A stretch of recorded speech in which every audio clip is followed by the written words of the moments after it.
waaw ñu génnoon ci benn semaine bu amoon solo muy dimanche bi passé mu nekkoon final Sénégal Égypte mu nekk bis boo xamante ni kenn du ko fàtte ci l'histoire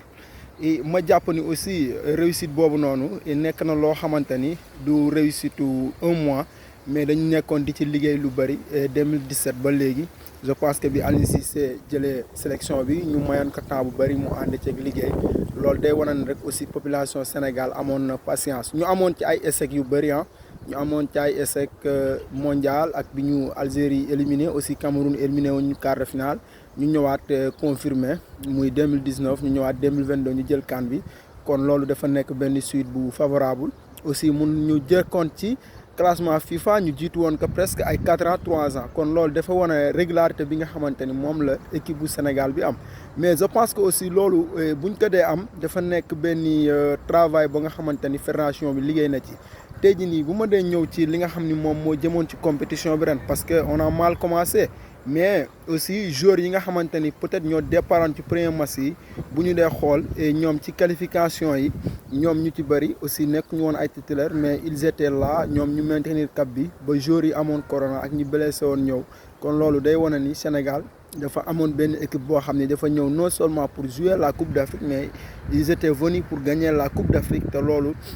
moom la ñu gis et gis nañu aussi un travail de Aliou Cissé ba nga xam ne am na solo muy il a créé l'équilibre parce que bu ma nee l'équilibre parce que je pense que dans une compétition et la première chose est que défenseurs yi ñoom ñoo war a gagner compétition bi te loolu moom ñëpp a gis nañ ko parce que boo xoolee Piero axe bi du début jusqu'à fin ñoom dañoo concentré tellement ci match bi aussi les latéraux ils ont apporté beaucoup de choses ku ci mel ni Saliou Ciss il a fait un travail extraordinaire aussi Bouna Sarr apporte nañu beaucoup ci plan offensif bi ci côté latéral droite bi nga xam ni Sabaly c'était un gaucher mais dañ ko fa doon modifier mu nekk benn liggéey boo xam ne dañ ciy féliciter ki nga xam ni moom mooy coach bi au niveau du milieu terrain bi tamit gisoon nañ fa 3 joueurs yoo xam ni c'était même profil mais tamit mun nañ ni loolu arrangé na Sénégal li nga xam ni moom mooy Coupe d'Afrique bi parce que boo xoolee bu ñu nee équilibre ci entre défense ak milieu terrain foofu bal bi pour nga franchir que da ciy am sol day metti trop mais tamit gis nañu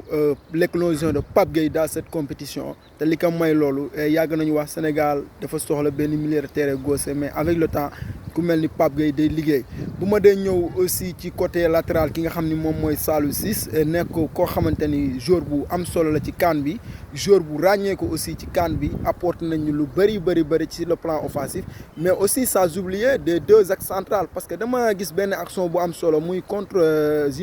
Burkina Faso parce que l'action du but Koulibaly moo def reprise Abdou Diallo le contrôle parfait qu'il a fait ak ni mu ko dugalee loolu day wane ni équipe bu Sénégal dafa amoon buteur différent yu bëri ku ci mel ni ay Ismaël Sarr dugal nañ ñoom Bamba Dieng ñoom Famara Diédhiou ñoom Sadio Mané parce que dafa bëri ay buteurs différents ay Gana Gueye Cheikhou Kouyaté et je pense que aussi dañ koy remercier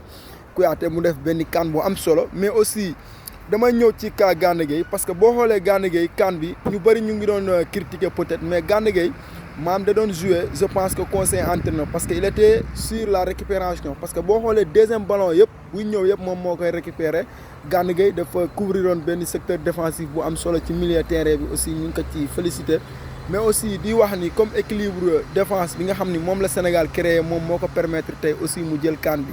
parce que bu ñu dee xool édition yi nga xam ni moom moo passé woon da ngay gis Sénégal mu doon jouer avec 65% de ballon mais après compétition bi da ngay gis ñu ni Sénégal dañ ko éliminer mais ñoom peut-être élimination yi moo tax ñoom ñu comprendre que en Afrique parfois da nga war a bàyyi sa adversaire mu jouer nga mun a profiter waale ci perte de ballon yi nga mun a lancer say attaquants yi et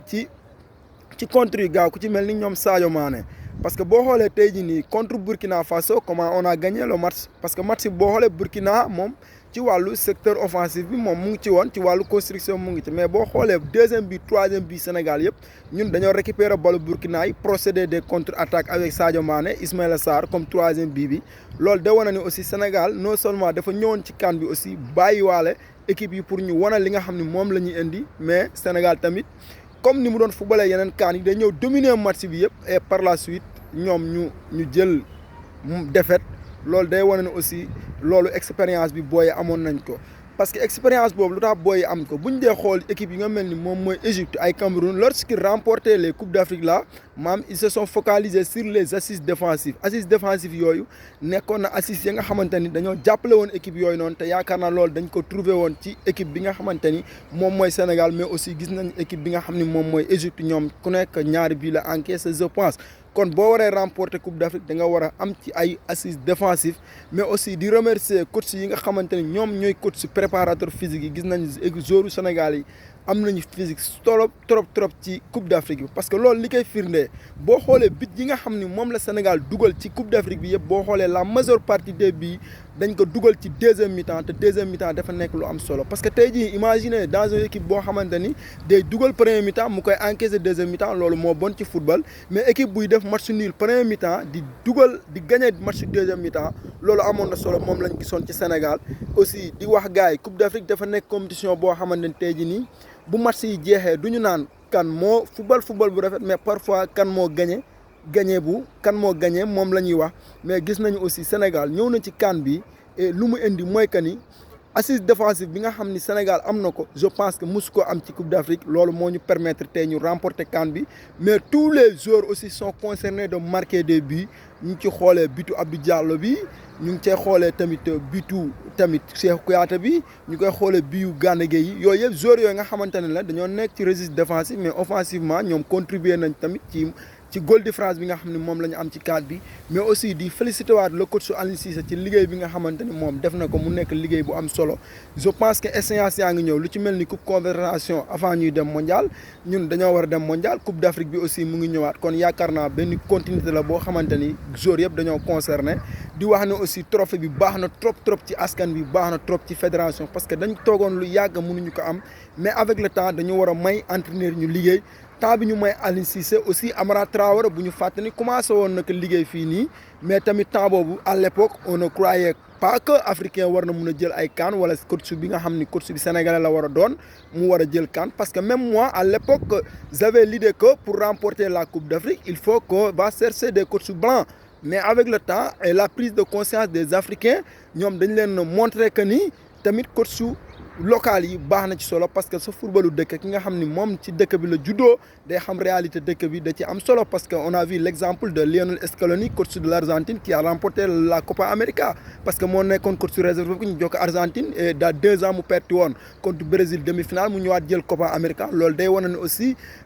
consommation boobu locale boobu ci pays yëpp maam da ci am solo kon football bi tey nga jox ko ki nga xam ni maanaam ay réalité dëkk bi xam na ko et am na solo mais aussi di remercier population sénégalaise parce que critique yi nga xam ne moom lañ doon critiquer loolu dafa wane ne rek équipe bi 14 millions d'habitants jàpp 20 millions d'habitants ñoom ñoo ko moom critique yooyu dafa permettre Aliou Cissé mu mun a liggéey ak staffam parce que xam nañ ni équipe bi concerné na population parce que mënoon nañu toog kekkan lu ñu am baax na comme à l'époque de Giresse ou Gustaphan comme moi damay toog ma ne lu Sénégal am baax na mais Aliou Cissé c'est un fils du pays kon bu demee représenter Sénégal loolu honneur boobu dañ koy am ba ñun dañuy apporter suñu critique non seulement pour yàq mais des critiques yi nga xam ne day positif tey jii nii résultat yi ñëw na ñun ñëpp a kontaan mais di wax encore une fois ñu ngi féliciter fédération sénégalaise de football bi ñu ngi féliciter joueurs yi di féliciter surtout binationaux yi Abdou Diallo Kalidou Koulibaly yi ñoom ñëpp bi ñu ñëwee rek ñoom mel ni Bouna Sarr ñoom dañoo juddoo Sénégal aussi ñoom Sadio Mané ñi nga xam ne ñoom fii lañ nekkoon fii lañ juddoo ñoom Gana Gueye ñoom aussi ñu ñëw wane benn exemplaire ba nga xam ne exemple bu am solo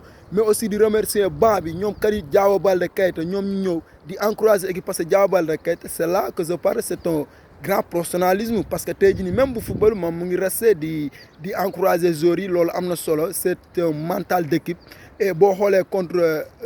Burkina bi Sadio Mané duggee zibilé bi joueurs yëpp a dugg rek loolu image la boo xamante ni dafa nekkoon image bu positif image boo xam ni dafa amoon lu mu doon wone mais ñu ngi remercier ñëpp di remercier joueurs yi ñi football ak ñi footballu yëpp di leen wax ni échéance yaa ngi ñëw nañu jàpp bu baax a baax aussi concentré wu et di wax gars yi aussi chaîne bi et nañu abonné surtout les amis nañu abonné et ñu xam ni ce sont les fils du pays qui sont en train de travailler ñu bëgg a won nit ñi aussi lépp lu ñu xam ci wàllu sport ak lépp li nga xam ni moom la suñu compétence yi am aussi en faisant des débriefs ñun dinañ gën a yokk suñu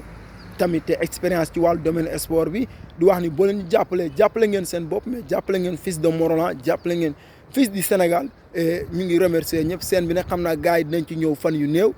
ak équipe bi ñu commencé ci liggéey di def ay débrief ensemble loolu dina ci am solo trop maa ngi nuyu ñëpp.